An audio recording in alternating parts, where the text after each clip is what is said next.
Мне нужно что-нибудь красивое. Что за мрак? Что я такое? Что вы делаете? Ты думаешь, я четко перенес контур. Начинаешь прорисовывать, фигня как получается. Всегда что-то не так. Взяли взаймы денег, взяли машину. И через неделю просто меня там поджарик летел. Долг и так за тачку, долг за ремонт. Вроде как мой сын, пойдешь что-нибудь делать, конечно. Все же хотят, чтобы девочка была исправлена. Хорошо. Черный пиар тоже пиар.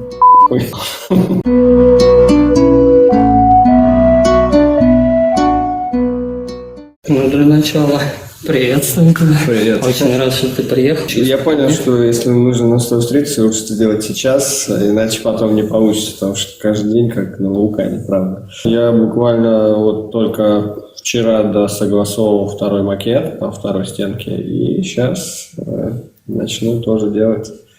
Надо. Я хочу в этом году этот проект закончить, и пока погода позволяет, в принципе, в прошлом году мы вообще, когда занимались оформлением на территории водоканала, мы закончили в первой половине декабря. Так что, в принципе, еще пока у нас есть время. Начну с того, что да, начинал я с азов, вообще просто рисовал с детства везде. Да, то есть, как мама говорила, и на обоях, а мы, как семья военных, переезжали везде, и они боялись это. В итоге мы реально портили стены просто каляками. Там, маме паспорт зарисовал. Но они увидели, что нам нравится заниматься с братом. Дед был художником. А у тебя брат родной, да, еще? Да. Ну, на год младше, да, рисует. Ты видел монтаж, да? Но он больше по видюхе, потому что рисование для него это уже просто как вот реально отдушина и как бы такой временный подзаработок. И в основном у него вот видеомонтаж идет. Ну и что? И нас сначала в художественную школу отправили, просто кружок. Мы там рисовали, и все. А потом, когда закончилось, это в классе 8, уже начали просто саморазвитие. Какие-то книжки, и просто рисовали. И в какой-то момент решили попробовать взять в руки баллончик. Это была, ну, грубо говоря, вторая волна хип-хопа, когда вот вышел клип на Буги Крю, вот это хотели пати, да, там, и нас это все так реально закрутило, что я начал прям жадно рисовать на уроках карандашом, не знаю, не имея представления, как это на стене делать. Потом брали мелки, на стене рисовали. Тайком съездили на авторынок, мы еще были маленькими, купили пару баллонов, там удовольствие, порисовали. И все. И потом как-то началось потихоньку, в школе заметили, там, распиши нам раздевалку. Ну, тебе купим краски. Хорошо. Потом там второй, слушай, можешь мне там на даче стенку для детей сделать? Мы тебе купим краску. Я говорю, хорошо. И вот так по чуть-чуть нарабатывал опыт. И потом в какой-то момент ты понимаешь, что этим можно еще и зарабатывать. Когда ты уже понимаешь, ты все уверен, и берешь какую-то там баснословную сумму, да, маленькую, потому что, ну, много брать и страшно, потому что ты не всегда уверен был, что ты сделаешь все хорошо. Но в итоге заставляешь себя, и тогда заставлял, неважно, независимо, там, заплатят тебе хорошую сумму или маленькую, ты выкладываешься на все 100, да, то есть себе в ущерб. И это тоже дало свой хороший толчок. А потом сарафанка начала сама работать, и у меня многие знакомые там, слушай, откуда ты берешь заказы? Я говорю, я их не беру, я рекламу. Тебя просто уже... Да, я говорю, я вообще не вкладываю рекламу, как бы, я зовут, я делаю, да, то есть, естественно, сейчас уже тот момент наступил, когда, ну, иногда даже выбираешь заказы, хотя все равно берешь все, но бывают единицы, которые не дожидаются, потому что вот у меня есть вообще, вот, в принципе, в пятницу я поеду вообще делать на даче стенку. Парень ждет 2 года. Просто, мне уже самому стыдно. Я еще живу недалеко, а я все не могу. То есть, то там одно, то второе. Такие же заказы бывают, которые ты в момент уже, когда ты работаешь, как в этом году случилось. Да, мы оформляли там стену на Пражской, и поступает момент, информация, что нам уже даже купили билеты, и мы должны ехать, лететь на Камчатку. И я заказчику говорю, блин, ну как быть, давай так, ты нам ничего денег не давал, вот мы сейчас вот тебе 1/3 работы сделали бесплатно, это будет залог, гарантия, что мы приедем после Камчатки и доделаем все. И в этот момент устроил, и все. И вот в таких моментах ты еще, ну, как бы работа, кстати, еще учит, не работа, ремесло, общаться, находить всегда выходы, да, вот как ты сейчас камеры настраивал, всегда что-то не так идет. Да, что-то обязательно. В заказах то же самое, всегда. Вот подводные камни, я даже рад, что они всегда появляются новые, потому что они тебя заставляют думать, как решить проблему. Я видел, как в истории термос забыл там. Термос, еще что-то, да. Тут, господи, вообще на самых началах был тот момент, один раз я поехал в Химки, это было перед Рождеством, нужно было детскую комнату нарисовать, там, Барби, еще что-то. И я забыл кисточки. Я просто рисовал губкой от мытья посуду, которую нашел на кухне, ну, чистую. Вот, и все, вот тоже выкрутил. И вот таких моментов, если поспоминать, их очень много, то есть там вплоть до того, что ты там иногда забываешь одежду.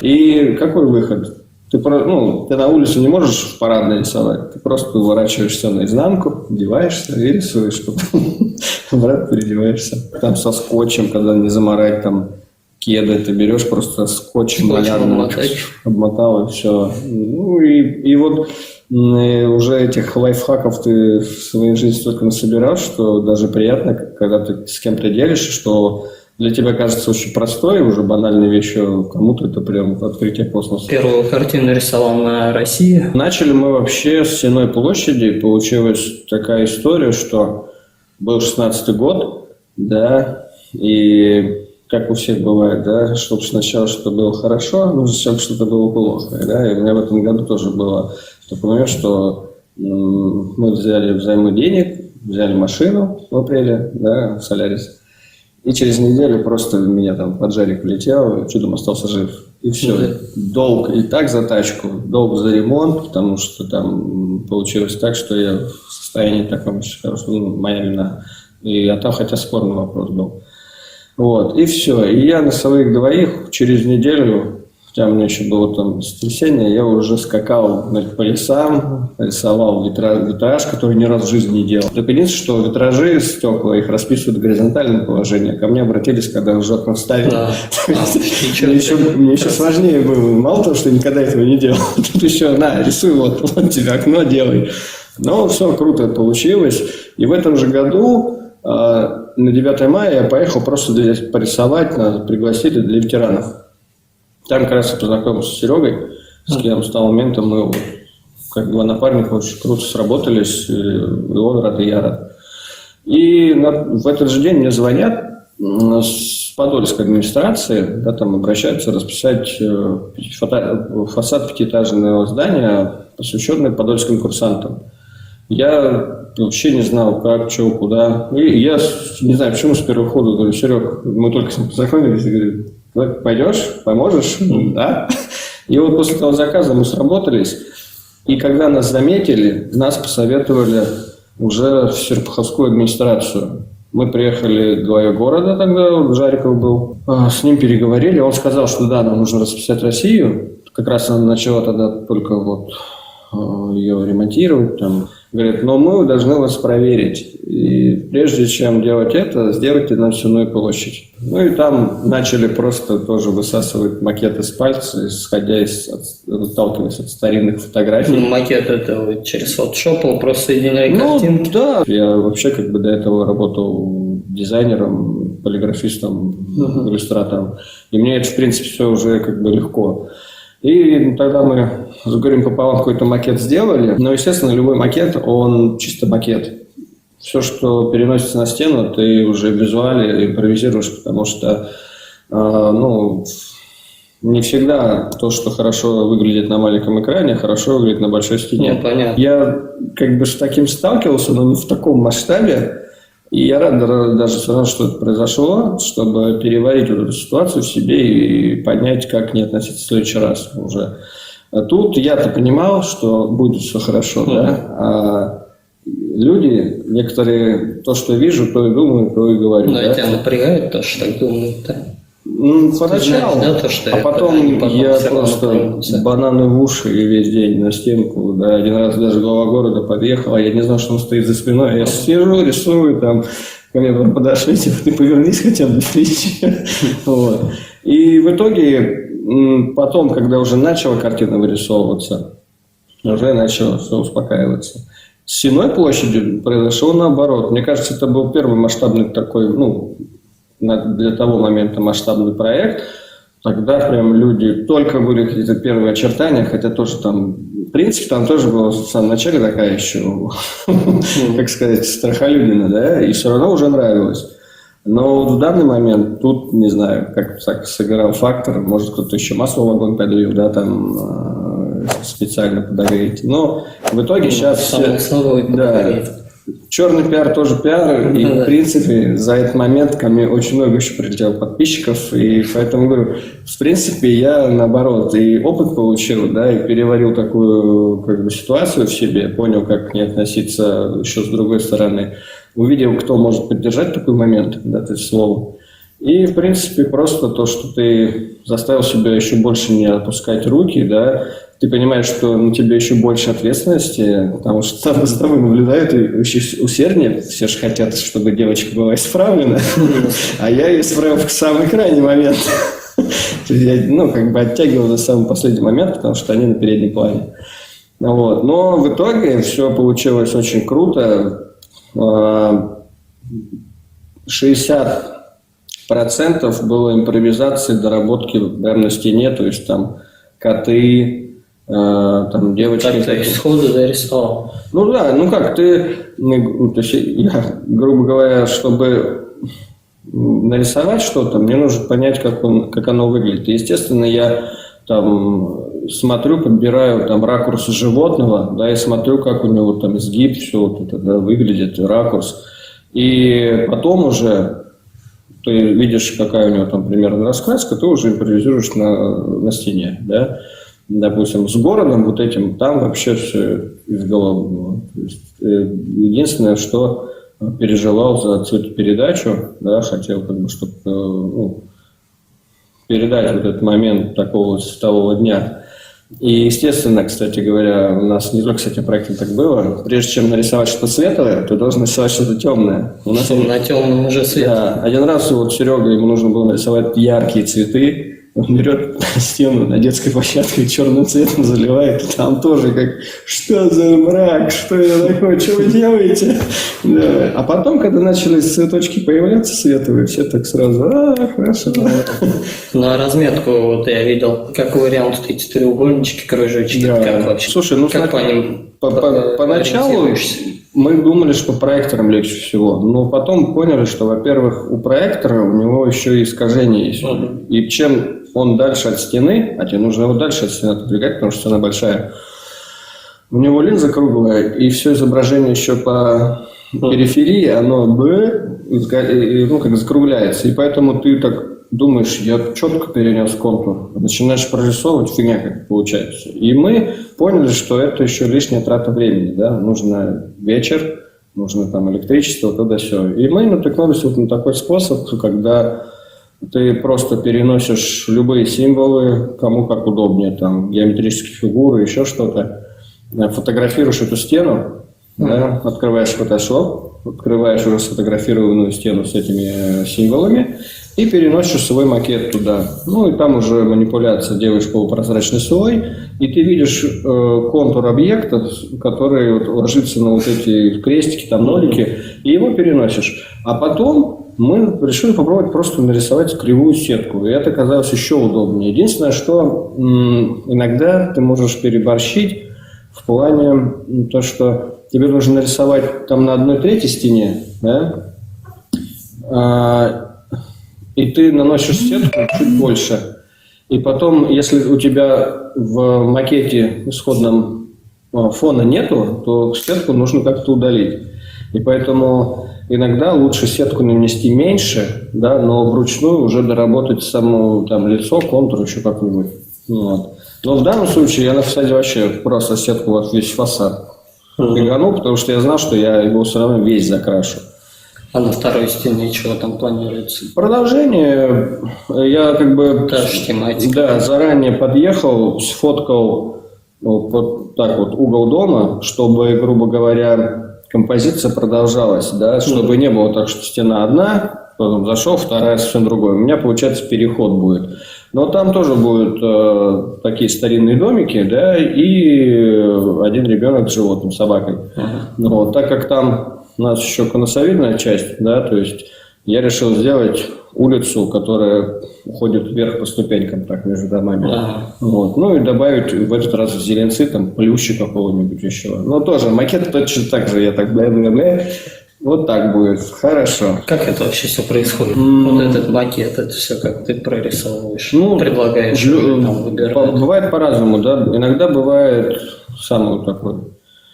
Мне нужно что-нибудь красивое. Ты начинаешь предлагать что-то красивое, и в итоге ты понимаешь, что то, что красиво для тебя, для него нет.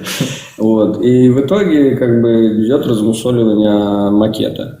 Есть второй вариант, когда заказчик точно знает, что он хочет. Там, я хочу природу. Да, я хочу вот так. Я говорю, именно вот так или на основе этого? Говорит, на основе. Все, вопрос. Мы понимаем, что он хочет, да? Вот. Бывает еще так, что он предлагает то, что он прям хочет. Он там, иногда бывает так, что он сам даже макет делает. Но ты видишь все ошибки, ты ему говоришь, что ну, вот так не стоит делать. Он, нет, я так хочу, и все. Мне говорю, так будет плохо. В итоге ты рисуешь, это плохо. Потом переделываешь. Да, потом переделываешь. А бывает вообще у нас такой был момент, когда мы уже согласовали макет, все хорошо, нарисовали. Приезжаем на следующий день, чтобы доработать другую стенку, а эту закатывают. В чем проблема? А мы решили просто ее в черную закатать. Ну, и вот такие, то есть много всяких курьезных моментов, в принципе. Но по истечению такого периода работы понимаешь, что больше хочется уже вообще импровизировать, вообще просто с нуля что-то делать. Если раньше там, ну, бывают, конечно, срочные такие темы, как там к 9 мая, да, и там ты уже основываешься на каких-то фотографиях, еще чего-то. Или там еще какие-нибудь там не относящиеся к 9 мая какая-то работа.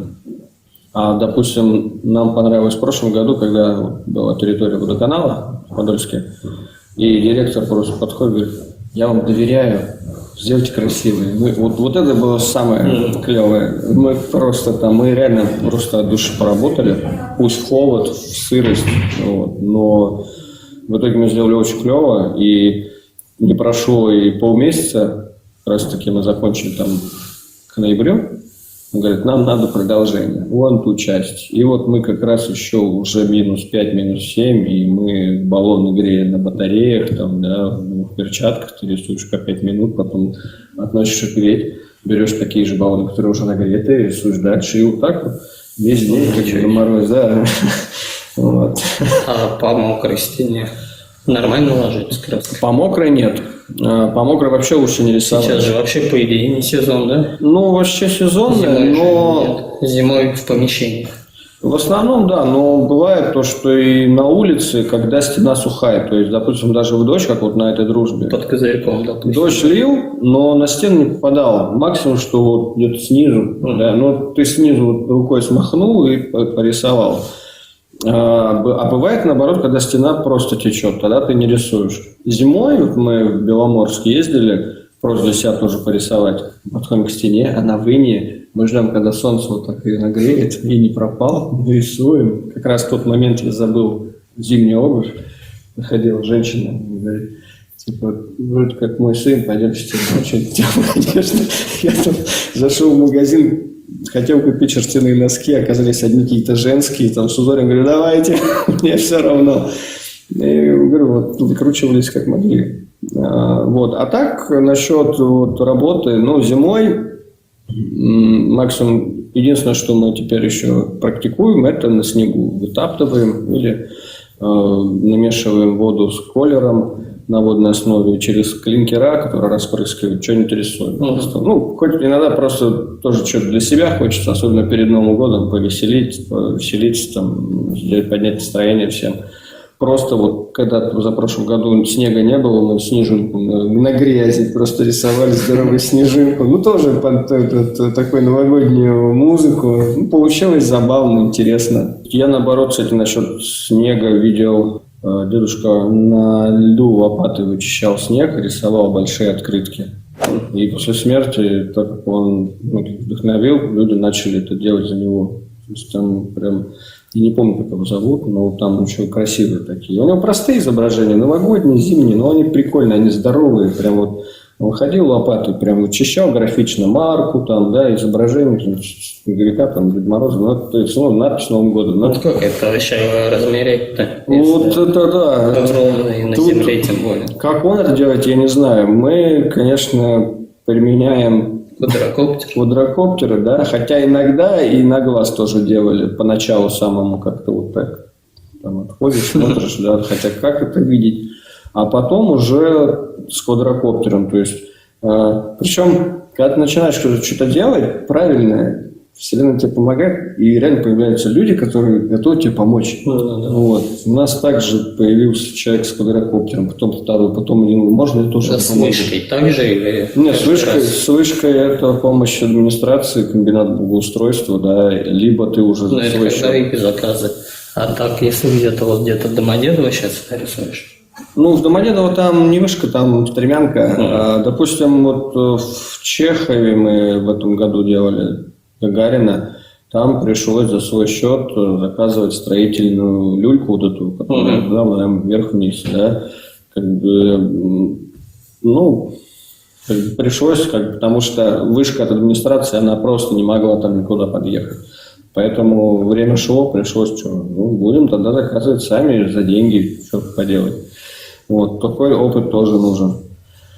Всегда... А ты что-то личное рисуешь на дом, может? Очень большое желание много холстов сделать, да, их сейчас не так у меня много, но если есть время, что-то рисуешь, да, то есть идей, желаний дофига, да, то есть я знаю, что у меня полный провал с литерингом, со шрифтами, вот мне очень хочется это, как сказать, научиться, да, потому что я максимум, каким владею шрифтом, топографическим, когда в институте учился и подписывал работу себе, да, то есть там тоже пером, с промакиванием, да, методом, уже даже забыл, как он называется, прерывистым, наращивания, вот.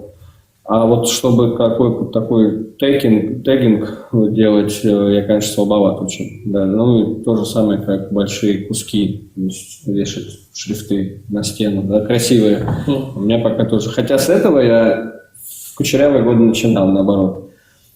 Шрифтов? Да. Шрифты и позы брейк-дансера. Вот это у меня любимое. И эти уфомены, инопланетяне в широких трубах. Вот это рисовал. А потом как-то это отошло, и, ну, и сейчас я больше стремлюсь к фотореализму, да, чтобы изображение было максимально насыщено цветами и попробовать применять разные оттенки, которые, как сказать, не существенны к этому там, типу объекта, грубо говоря, да, то есть я там какой-то рефлекс добавить другого цвета. Еще что-нибудь. Также вот с этой работой дружбы я это так пропрактиковал, что остался очень доволен. То есть я, чтобы сделать тень, я применял совсем другие цвета, но в итоге, когда ты намешиваешь, ты сблизи видишь какая-то каша, а как раз отошел, и прям вот прикольная тень получилась естественная. Вот. Также с цветом, с оттенками всякими, да, с какими-нибудь полутонами, там, с котами, с котом, с сосисками, кстати, я... Вот, как ни странно, она вроде выглядит просто. Я в нее столько оттенков влупил, чтобы она еще... Кстати, вот там ты видел трубы. Да? Вот пришлось еще их обыграть с определенных ракурсов, чтобы ты, когда подходишь, чтобы не казалось, что сосиска раз, а здесь часть сосиски, например, как-то не в тему. Тоже тут подбирал. И тенюхи. В итоге, как бы, на котов я потратил целый день, но в итоге остался очень доволен. Я даже уехал раньше, потому что уже народ подходит, фоткается. Самая высокая пока 9-этажка, да? Как вот на Не, 10-этажке? 10-этажка, вот Гагарин в Чехове как раз, даже больше там магазин «Пятерочка», а потом еще 10 этажей фасад.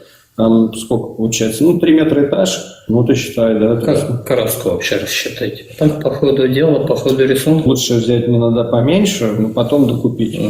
Ну, вот. С фасадной краской, вот Козленкова рисовали, там попроще, то есть там есть формула 3, 4, 5 1 литр краски на 4-5 квадратных метров. И, естественно, тебе просто высчитываешь площадь фасада и понимаешь, что тебе литров краски нужно. Но это если ты просто закрашиваешь. А когда идет уже с оттенками тема, вот тут уже не подходит та формула, что, допустим, один баллончик, его можно растянуть до 5 квадратов определенный маркер, то есть Montana Black, а некоторые поменьше. Но тут еще влияет цвет, потому что чем светлее цвет, тем он неукрывистее, да, то есть тебе нужно его больше. И второй фактор, ты же не будешь одним цветом рисовать даже на 1 квадратном метре. Иногда тебе в 1 квадратный метр нужно там баллонов 10. И поэтому тут ты уже, как-то методом тыка и опыта набираешь иногда побольше. И то вот с дружбой, наоборот, получилось. Я думал, что я много набрал. Мне под конец не хватило краски, да. Но у меня были свои запасы, я какие-то подвозил краски, да. Какие-то, естественно, остались, я их на вторую чаще составлю. Но вот всегда это вот, извиняюсь, как с бутылкой водки, всегда за второй надо бежать. Вот. Хотя водку не люблю. Ну а какие еще будут у тебя, вот помимо дружбы, еще какие-то здания? Ну, тут есть предложение по росписи подъездов, но это такое уже... Ну, это да, нет, именно фасад здания. По фасадам пока нет, но хочется. Я вот, допустим, еще у меня есть идеи с детьми, шалунами такие сделать прикольные. Именно прям чисто вот это отдельный ребеночек, раз, как Бэнкс он рисует частями, раз, но в тему. Вот мне хочется также какой-то маленький муральчик, там, не знаю, в 2-3 метра высотой, там, небольшой, но вот заполнить, чтобы он был к месту в теме, в той архитектуре, куда можно его вписать. Понятное дело, что здесь не везде можно это делать, и, потому что есть памятники архитектуры, да, и, естественно, их лучше не портить. Ну и вообще, как бы так, я рисовать, естественно, лучше люблю только с разрешением, потому что все-таки либо закрасят, да, либо штрафуют, и все. Поэтому там кто-то говорит, типа, когда ты приезжаешь на работу куда-то на объект, что, начинал с вагонов и стен, за гаражей? Я говорю, нет. На электричках не расписывал, вот эти раньше они все расписаны. Не, максимум, что был по школьным годам, я маркером в тамбуре тегу ставил свою и все. А так, я просто брал краску, подходил к владельцу гаража и говорю, типа, будет вот это, можно? Один говорит, нет. Второй можно, хуй рисует. И все. Кстати, новогодних заказов нет?